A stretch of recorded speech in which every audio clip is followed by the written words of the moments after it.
Hello, I'm Sebastian De Leon, a consultant at Meadowview Hospital, and I'm excited to be taking on my second consulting job.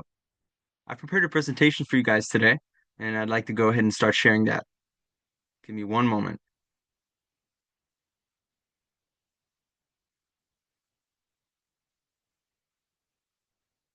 Okay, looks like it's sharing. Can you guys see that? Can I get some feedback?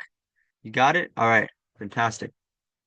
So today I'm going to be sharing with you a proposed solution for what I take to be cacophony that went down previously due to a implemented change.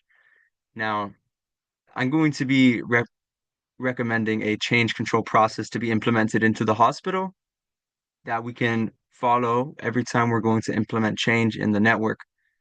So I'm going to go over today's agenda here. So I'm going to start off with an introduction. I'm going to recap the scenario that I'm referring to. I'm going to go over what went wrong and who was affected. I'm also going to propose a solution and give you rationale for that proposition. And this is going to be a change control process. So keep that in your mind. Then I'm going to go over a summary of the entire presentation, and you guys can give me your thoughts and ask your questions there. So without further ado, let's get into this. Things go wrong. It happens. Working in healthcare, we know better than most people that when something goes wrong, it can affect a lot of people. So this wasn't supposed to pop up yet, but I want to first, now that it's up here, shout out to the IT department for handling this problem efficiently within hours. I know you guys were scrambling to get this fixed, and the fact that you were able to fix it and get the hospital network back in working order is an ode to your abilities, and I just wanted to give you a little bit of recognition there. I know it's your jobs, but you did a great job. Congratulations. You guys rock. So now I'm going to talk to you about why things go wrong. This is some questions that we need to ask ourselves when something goes wrong, why they went wrong, and we need to make an assessment to see who was affected and how they were affected. We're also supposed to come up with short and long-term solutions. As the IT department did, the short-term solution was to shut down the change and not dwell on it too long so that they can revisit it later. But with the implementation of this change control process, I feel like I can confidently say that problems like this will be few and far between moving forward if we go about this correctly. So I'm going to recap the scenario now. A bedside nurse, which I will keep unnamed during this presentation, requested a change to the nursing documentation system. An IT analyst quickly implemented the change, and without realizing, the documentation was shared with the respiratory therapy team. This affected their workflow and led to problems. They weren't able to enter certain patient data elements, which in a high-paced work environment, that can seriously hinder the efficacy of the team as well as the safety of the patient. So the IT help desk received numerous calls regarding the system's issue. As soon as the errors started to pop up, the respiratory therapy team started making calls to the IT department, who was constantly working throughout the day on different things.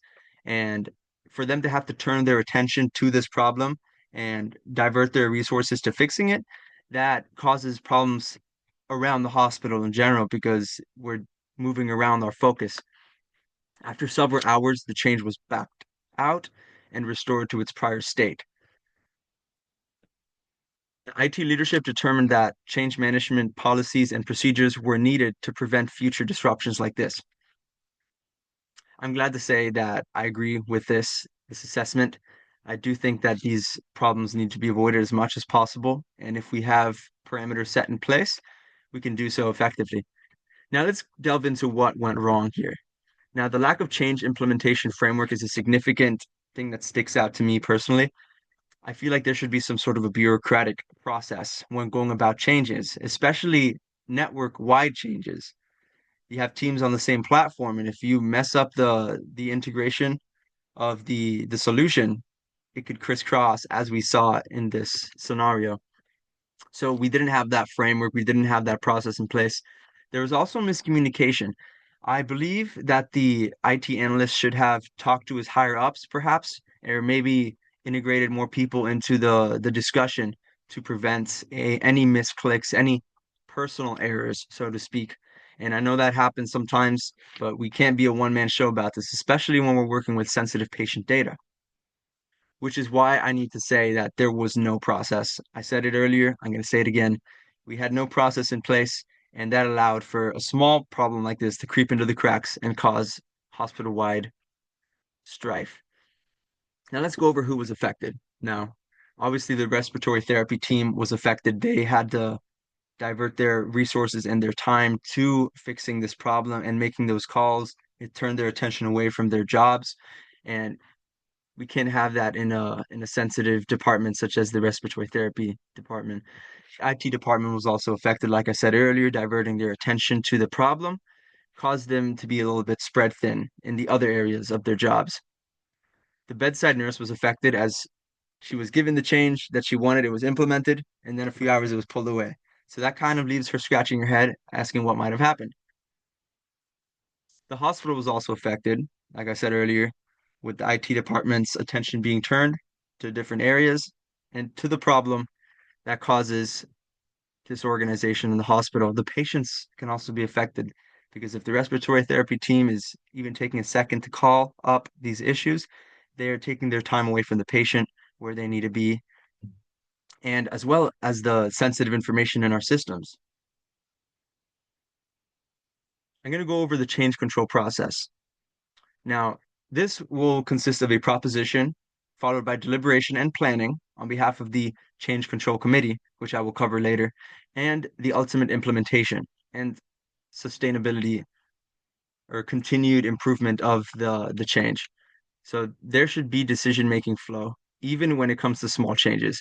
I know it might have been a small thing for the nurse, but in the case of the hospital, a small change to the network can lead to a big consequence, as we saw.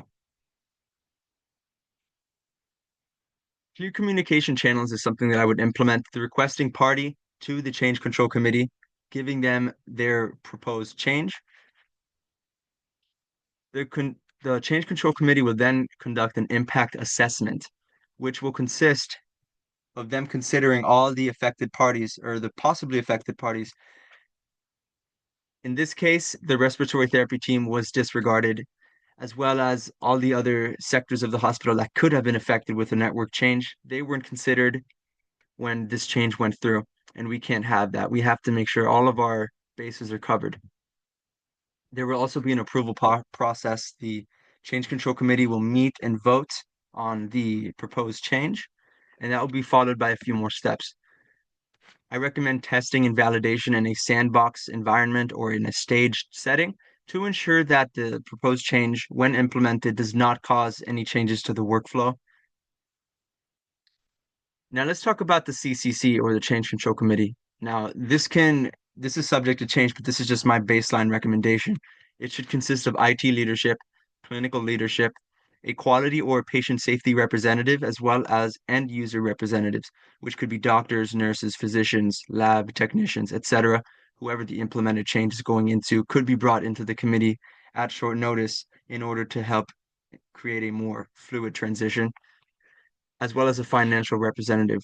If this is a large project, the financial department definitely should be in the conversation, and the change control committee should communicate with the executive team. Make sure that the changes are being that no stone is left unturned and that everybody is on the same page, especially the higher ups. I would also recommend to document the changes. Don't just write it down. Make sure you keep a solid notebook online or whatever of the changes that were made and put them against the hospital backdrop. So consider the changes that were going on in the hospital at the same time. I say this because if something's going on at another side of the hospital on the network, when you implement the change, they could crisscross and interact. And the error could not be completely due to the change. It could be have something to do with another change in the general vicinity. So consider other changes being done to the hospital at the same time. Number six would be training and support. The change makers should educate the end users as to what changes were made, and how to go about using them effectively in their jobs. Number seven would be an emergency backup plan. if we have an emergency backup plan in place, if things go wrong, which we don't want them to, but if they do, it's good to have a quick way to pull the plug on whatever happened, and we don't have to be scrambling for several hours to fix a small change to the network. So having an emergency backup plan is highly recommended, as well as continuous improvements that will go on in the background in the months following the implementation to ensure that no disruptions to workflow were made.